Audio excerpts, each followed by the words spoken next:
Hello दोस्तों, आज कुछ बात करना चाहेंगे फेस और बॉडी पर जो अनचाहे बाल रहते हैं उसको कैसे हटाया जाता है। मैं डॉक्टर सुनील त्रिवेदी। जैसे कि हमने अपने पुराने वीडियो में देखा था कि बालों को कैसे उगाया जाता है, इस वीडियो में मैं आपसे थोड़ी जानकारी शेयर करना चाहूँगा कि बाल कैसे हटाए जाते हैं। फ्रेंड्स, लेज़र हेयर रिमूवल जो ट्रीटमेंट है उसके साथ कई फैक्ट्स और मिथ्स जुड़े हुए हैं।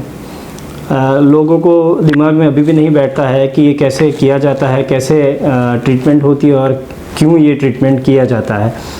तो इसके बारे में आपको थोड़ा जानकारी देना चाहूँगा। लेज़र एक मशीन होता है जो मशीन से बाल शेव करके स्किन के ऊपर मशीन से इसकी किरणें दी जाती है और उससे वो बालों की जड़ों को अंदर से ऐसे असर करता है कि बाल बार बार ऊपर आते नहीं हैं। अक्सर फेस पर बाल आते हैं, अंडर आर्म्स के रहते हैं हेयर, बॉडी हेयर्स रहते हैं और इसके अलावा प्राइवेट पार्ट्स के जो हेयर रहते हैं वो ये सारे हेयर्स को हम लेज़र मशीन से हटा सकते हैं। फ्रेंड्स, जो फेस पर बाल रहते हैं वो फेस के जो फीमेल्स में बाल रहते हैं उनके अंदर प्रॉब्लम्स जो मेन रहती है वो हार्मोनल इम्बैलेंस के चलते रहता है। हार्मोन्स के इम्बैलेंस का जो असर रहता है उसके चलते बाल ज़्यादा आते हैं। फ्रेंड्स, जैसे ही हम पेशेंट्स को देखते हैं तो देखने से थोड़ा बहुत आइडिया आ जाता है कि ये पेशेंट्स को हार्मोनल इम्बैलेंस है। पेशेंट्स जो अक्सर मोटे होते हैं, चेहरे पर बहुत सारी फुंसियाँ भी होती है साथ में, और थिक कोर्स मतलब कि एकदम से जाड़े बाल फीमेल्स को होते हैं, तो इन लोगों को ज़्यादा ही हार्मोन्स का प्रॉब्लम रहता है और ऐसे केसेस में नंबर ऑफ़ सेशंस जो है वो ज़्यादा लगते हैं। नॉर्मल इंडिविजुअल्स में अगर देखा जाए तो 6 से 8 सेशंस, ये ज़्यादा से ज़्यादा 10 सेशंस में काफ़ी से काफ़ी अच्छा रिज़ल्ट्स इसमें देखने को मिलता है। ऑलमोस्ट 70 to 80% तक रिडक्शंस हम ले पाते हैं। अगर हार्मोन्स का इम्बैलेंस है तो ऐसे केसेस में 15 से 20 सेशंस की भी ज़रूरत कभी कभी पड़ सकती है। तो दोस्तों, एक बार असेसमेंट हो जाता है उसके बाद हम प्रोसीजर कैसे करते हैं उसके बारे में थोड़ा आपको जानकारी देंगे। अगर लेज़र हेयर रिमूवल करना है तो पिछले 4 से 6 हफ्तों के अंदर थ्रेड, वैक्स, ब्लीच, प्लग ये सब नहीं किया हुआ है तो रिज़ल्ट्स बहुत अच्छा आता है। ऐसा नहीं है कि लेज़र नहीं हो सकता है, थ्रेड करने के बाद भी हो सकता है, बट ये जो है लेज़र ये बालों के रूट्स पर असर करता है और रूट्स हेल्दी होंगे तो ही अच्छा रिज़ल्ट मिलता है। इसलिए हम ये एडवाइस करते हैं कि एटलीस्ट 4 हफ्ते के अंदर अंदर अगर थ्रेड, वैक्स और ब्लीच नहीं किया है तो रिज़ल्ट्स बहुत अच्छा और लंबे टाइम के लिए मिल सकता है। दूसरा, ये जो लेज़र है, लेज़र की किरणें हैं, ये अंदर के बालों के काले रंग को ही पकड़ती है और उसी को ही टारगेट करती है। इसलिए ये भी समझना ज़रूरी है कि सफ़ेद बाल हो जाते हैं तो असर नहीं करता है। तो दोस्तों, मैं इन लोगों को ख़ास सलाह देना चाहूँगा कि जो आफ्टर 35-40 ईयर्स के बाद लेज़र हेयर रिमूवल करवाना चाहते हैं तो उन लोगों को ये ध्यान में रहे कि सफ़ेद बाल पर लेज़र हेयर रिमूवल का असर नहीं होता है। हाँ, तो दोस्तों, प्रोसीजर कैसे होती है। प्रोसीजर में शेव करके लेज़र हेयर रिमूवल मशीन्स जो है उसको स्किन पर टच करके किया जाता है। वो लेज़र मशीन का जो टिप है वो बहुत चिल्ड होता है, तो चिल्ड टिप की वजह से आपको किसी भी तरह से ज़्यादा कुछ पेन या बर्निंग सेंसेशन नहीं होता है। हल्की सी चींटी काट रही हो इस तरह का सेंसेशन महसूस होता है। नॉर्मली सेशंस जो रहते हैं वो 4 से 6 हफ्तों में लेने रहते हैं। बॉडी के अदर पार्ट्स हैं जैसे कि बॉडी में हाथ या पैर या ऐसा कुछ, तो उस एरिया में सेशंस में अगर ग्रोथ डिले होती है तो 3 से 4 महीने का भी हम गैप रख सकते हैं। और जैसे जैसे 6-7 सेशंस पूरे हो जाते हैं उसके बाद आपको टचअप सेशंस की ज़रूरत पड़ सकती है और टचअप सेशंस कभी कभी साल में 1 या 2 बार करने के रहते हैं। नॉर्मली देखेंगे तो 70 to 80% ऑफ बॉडी के जो है हेयर वो कम हो जाते हैं और पैची हेयर ग्रोथ कभी दिख सकता है, तो पैची हेयर ग्रोथ के लिए टचअप जो है वो काम कर जाता है। दोस्तों, इसके साथ कुछ जो मिथ्स यानी जो गैर मान्यताएँ जुड़ी हुई है उसके बारे में थोड़ा आपसे डिस्कस करूँगा। मिथ्स के साथ जो फैक्ट्स क्या हैं वो भी आपको बताना चाहूँगा। तो फ्रेंड्स, सबसे पहले ये इसमें गैर मान्यता जुड़ी हुई थी कि लेज़र से कैंसर होता है। दोस्तों, ये लेज़र जो है ये सिर्फ़ और सिर्फ बालों की जड़ों तक जाता है, ये काफ़ी सेफ़ रहता है और इसके साथ कोई भी किस्म का कोई कैंसर का कोई रिलेशन नहीं है। ये एकदम से सेफ़ है और इसको आप एकदम से सेफ्टी की तरह यूज़ करके करवा सकते हैं।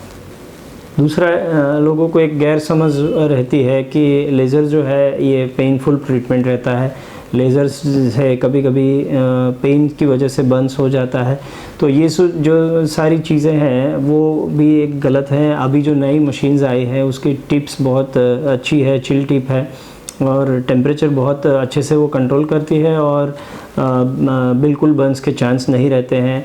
हाँ, टेक्निकली ये बहुत निर्भर करता है कि किस क्वालिटी की मशीन यूज़ हो रही है, क्योंकि आजकल मार्केट में बहुत सारी ऐसी चीप मशीन्स भी यूज़ हो रही है जिसके अंदर कूलिंग प्रॉपर नहीं होता है और कूलिंग टिप में प्रॉपर नहीं होने की वजह से बर्न्स होने के किसी को चांस रहते हैं। पर हमारे पास जो मशीन है बहुत ही बढ़िया किस्म की स्पेन की मशीन है और वेरी US FDA मशीन है, तो इससे बहुत रिज़ल्ट्स भी अच्छा आता है और कोई बर्न्स के चांस नहीं रहते हैं। तीसरा एक जो मिथ रहता है इसके साथ जुड़ा हुआ कि लेज़र ट्रीटमेंट कॉस्टली है। अगर आप फ्रेंड्स देखने जाएं तो पूरी लाइफ में थ्रेड, वैक्स, ब्लीच, प्लग ये सब जो भी करवाते हैं इसकी भी इसमें आप जो टाइम अपना लगाते हैं कि भाई कितनी बार जाना पड़ता है, वेटिंग रखता है, उसमें बार बार कराना पड़ता है, उसको इसके साथ अगर कंपेयर करेंगे तो लेज़र हेयर रिमूवल एकदम से आपको कॉस्टली नहीं लगेगा। इसका एक रहता है रिज़ल्ट कि जिससे आपको परमानेंट रिडक्शन मिल जाता है और बार बार आपको थ्रेड वैक्स की ज़रूरत नहीं पड़ती है। तो एक तरह से ये कॉस्टली नहीं है और ये आपको ध्यान में रखना है। नाम ट्रीटमेंट सुनते ही लोगों को ये लगता है कि ये तो सिर्फ लेडीज़ के लिए नहीं है, बट ऐसा नहीं है। This is not only for women's, this is not only for ladies, this is nowadays जो हमारे क्लाइंट आ रहे हैं और बढ़ रहे हैं वो मेल पेशेंट्स ज़्यादा हैं और उसके अंदर फुल बॉडी है, बियर्ड है, उसमें भी मिडिल ऑफ द आईब्रो है, ईयर्स है, इन सारी एरियाज़ के भी बाल जो है वो जेंट्स लोग अच्छे से करवा सकते हैं। And nowadays it's a high and cosmetic treatment कि full body laser hair removal gents लोग भी करवाते हैं। एक और मिथ इसके साथ जुड़ा हुआ है और वो है कि लेज़र हेयर रिमूवल के बाद स्किन काली पड़ जाती है।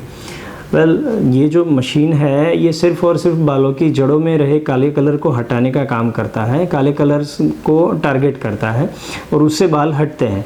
तो ये स्किन की सतह पर तो कोई अपना काम नहीं कर रहा है और स्किन की जो सतह है उस पर इसका कोई मेलेनिन का असर नहीं होता है और इससे कालापन कोई आने के चांस लेज़र मशीन से नहीं रहते हैं। और एक इसके साथ जो मिथ जुड़ा हुआ है वो है कि लेज़र से बाल पूरा चला जाता है और वो एक ही सिटिंग में जाता है।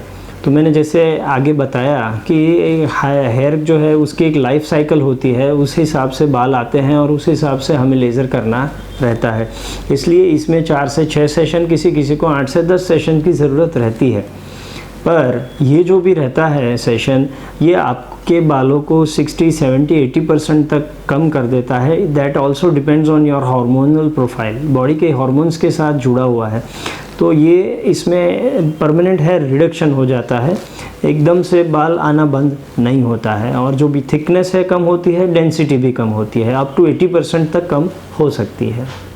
ऐसा भी हमने देखा है कि किसी की अगर फेयर स्किन है और थिक हेयर है then you are the right candidate of the laser hair reduction treatment and you can get up to 95% of the result.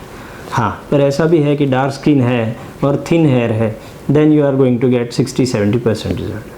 Laser hair reduction treatment सारी स्किन टाइप्स जैसे कि dark है या brown है या black है या एकदम से फेयर है, इन सब में हो सकता है।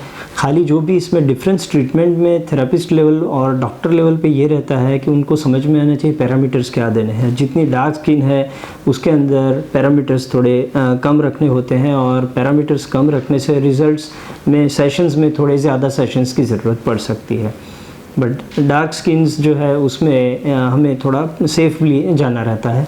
फेयर स्किन में we can go with aggressive parameters and उसमें कम सेशंस की ज़रूरत रहती है। दूसरा एक मिथ भी जुड़ा हुआ होता है कि लेज़र हेयर रिमूवल के बाद और बाल ज़्यादा आते हैं। इसके पीछे की एक लोगों की थोड़ी मिथ जो है ये है कि शेव करने से भी बाल ज़्यादा आते हैं। तो हमें शेव करते हैं पर शेव का बालों के ग्रोथ के साथ कोई लेना देना नहीं है। आप सिंपल सी बात समझ लो कि कोई अगर पौधा उग रहा है और उसको ऊपर से काटेंगे तो वो नीचे से अपने आप उगने ही वाला है। और जो उगेगा वो उसकी थिक स्टेम पे उगेगा। वैसे ही बाल को हम काट रहे हैं तो वहाँ से वो अपनी उस लेवल से उग रहा है और उसको ग्रोथ के साथ कोई लेना देना नहीं है। लेज़र करने से कभी कभी ये जो एनर्जी है वो आजू बाजू की स्किन में डिलीवर होती है, लो लेवल की एनर्जी, उससे कभी कभी ग्रोथ जो है उस जगह पर नहीं पर आजू बाजू में दिखता है। तो उसको टैकल करने के लिए आजू बाजू की स्किन को अच्छे से कूल करना रहता है। और जहाँ मैं ख़ास रिकमेंड करता हूँ कि जहाँ ज़रूरत नहीं है वहाँ पर लेज़र मशीन नहीं घुमाया जाए, तो दैट विल प्रिवेंट कि बाल जो है वो अननेसेसरी ग्रोथ ना हो। दोस्तों एग्जैक्टली क्या होता है, लेज़र करते हैं तो आधा से 1 घंटे तक उस जगह को हल्का सा रेडनेस जैसा आपको फील हो सकता है, स्लाइट बर्निंग जैसा फील हो सकता है।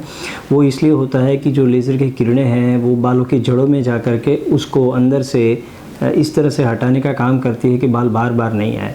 आपको अच्छा सा रिज़ल्ट आपको 2 से 3 सेशंस में दिखने लगता है कि भाई आपके बाल जो है, जैसे थ्रेड वैक्स में आपको हर हफ्ते 10 दिन में बाल आते हैं, इसमें आपको 1.5-2 महीने तक फिर बाल आना नहीं रहता है, बराबर।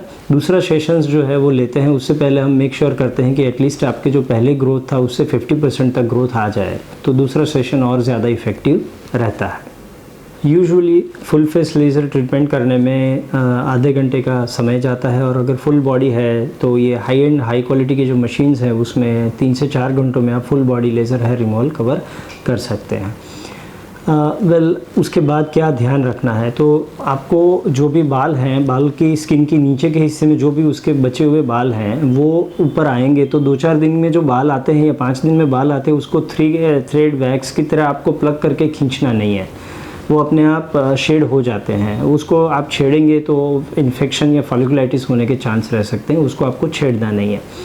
दूसरा, आपको अच्छे से 5 से 7 दिन के लिए तो सनस्क्रीन लगाना है। फेस या हाथ के कोई खुले भाग हैं उधर डायरेक्टली धूप में जाओ तो सनस्क्रीन के बगैर नहीं जाओ।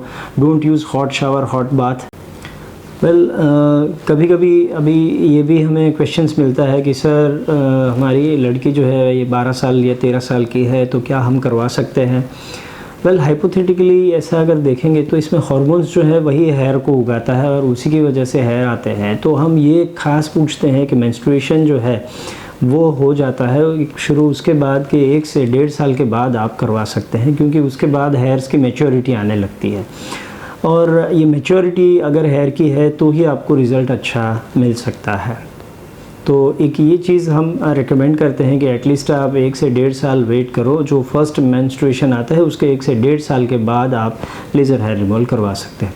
दूसरा, किसको नहीं करना है, तो जिसको वाइट हेयर है उसको ये लेज़र काम नहीं करेगा, और इसके साथ साथ आपको थोड़ा इसका कोई मेजर कोई साइड इफ़ेक्ट है नहीं कि इसको कोई कॉन्ट्राइंडिकेशन नहीं है कि इसको किसको नहीं किया जाए। It can be done after 14 to up to 45, 50, even 55। जिसको ब्लैक हेयर है उनको सबको कर सकते हैं।